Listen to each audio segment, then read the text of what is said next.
Thanks for coming.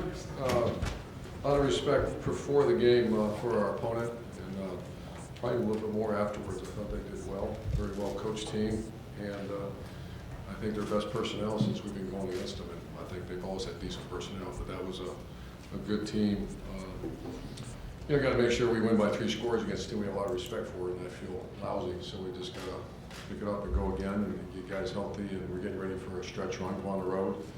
But once again, that was a hard-fought victory, won by 3 touchdowns, and left a lot of pass offense on the field. That was the alarming thing, and early turnover. But I thought our defense had a couple sudden changes, I want to say 2, and held them at least to a field goal.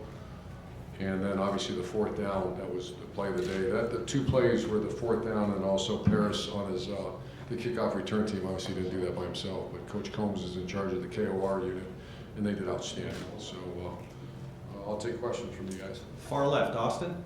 Urban, not to nitpick a 21-point victory, but if you look at the stat sheet and Curtis Samuel's involvement, I don't know how you would feel about his involvement in the game today. What are your first thoughts if you see that number, maybe where you'd like it to be? Yeah, it's a 15 to 20 is what we're trying to hit. I'm not sure if he had any catches or not. He had 9 carries, that's not enough. And it was just an awkward game. It was one of those games where just, we're one of those teams that we have to, you saw that last year for you. We're a big part of our passing game is the execution of the deep ball. And that tends to get everybody off of us. And we just flat misfired on a few of them. I mean, I think, I'll know more after watching the tape, but whether it be pressure, whether it be misfire, whatever it was, we just have to do better. Front row right over here, Tim. Yeah, about that fourth and goal, or not 4th and 1, excuse me. Nick Bosa steps up, huge play there and everything. What did you see from your side there, and what does that kind of play do for a young player like Nick Bosa? You can't see anything from the sideline. Yeah.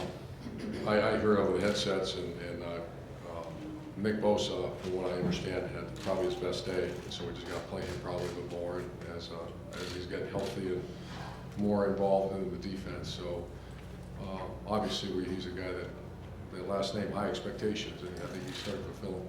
And the other, you said earlier this week you thought Paris Campbell was due for a big kickoff return. You got it. Just how key was that in that part of the game? Yeah, it was right before half. I remember that, and there it is right there. We scored with 30 seconds left. Went fast. They scored at 103, and Lou Holtz used to always say most critical times of the game were momentum 5 minutes before the half, and the first 5 minutes after the half.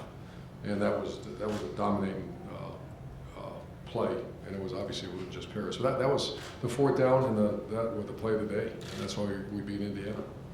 Over to the left there, Bill. You touched on the passing struggles. Can you put your finger on what the problems were, why you struggled? Did they do anything with their coverage?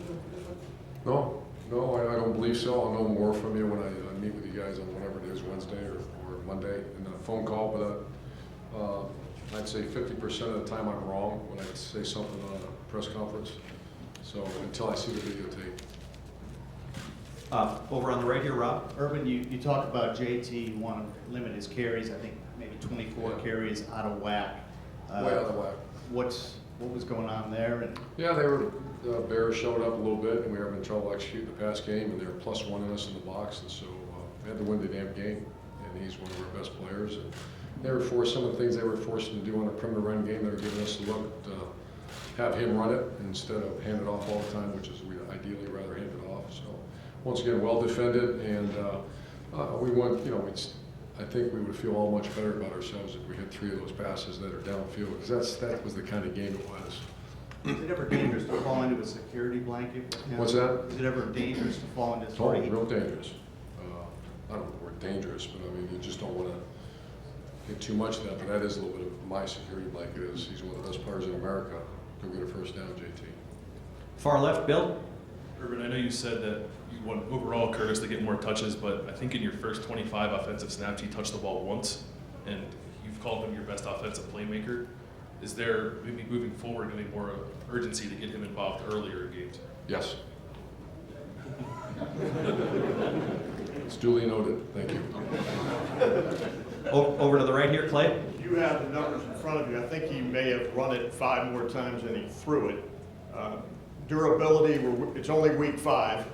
I'm I'm just worried about your backup quarterback situation if JT gets banged You guys up. are great, I appreciate that, Clay. Yeah, the love I feel for you. It's your genuine concern.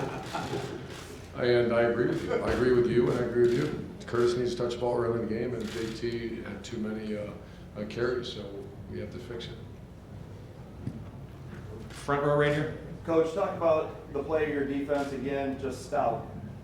Stout and sudden change, and very aggressive, and held them to.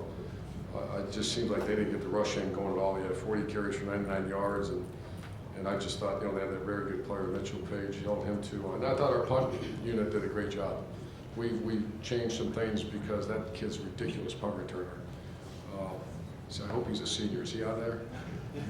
Page, does anybody know if Page, right? I think he's gone. I think he's fantastic. And we've worked so hard on getting our guys. The punter did a great job, and our 3 guys, they had 0 return yards on 5, 6 punts. So our defense played great, special teams played great. A team win. We give up a bad score right at the end of the first half, and there's our kickoff return team knocks it down there, and we up tempo and we go score a touchdown. So very good win. And final question over here to the right, Tino. Coach, a lot of uncharacteristic penalties coming from you guys today. Sideline warning for one. How was that, kind of I think hit a you sideline guys? penalty. Yeah, so a sideline penalty for sure. Can you just speak on how that's affected you guys today? And Today was a problem. We had one time we had a first down and we got to call it back because one of the receivers didn't line up on the line of scrimmage. So those are all correctable mistakes. They're very disappointed, and maybe we're doing too much. So that's my job tomorrow to evaluate why did that happen. And like you said, very uncharacteristic in those situations. The sideline thing, I got to find out what happened. I think one of our players, official ran into him, so that would have been a devastating one if it was before. It was after the ball was incomplete. So, but I think the way you said it's uncharacteristic. Let's get it fixed. You won by 21. It's much easier to fix when you win than if you lose. And I'm telling you now, you guys saw it. And you saw what they did last week. They beat Michigan State. So let's take that one move on and get ready for Wisconsin. Great. Coach, thank you very much. Thank you, guys.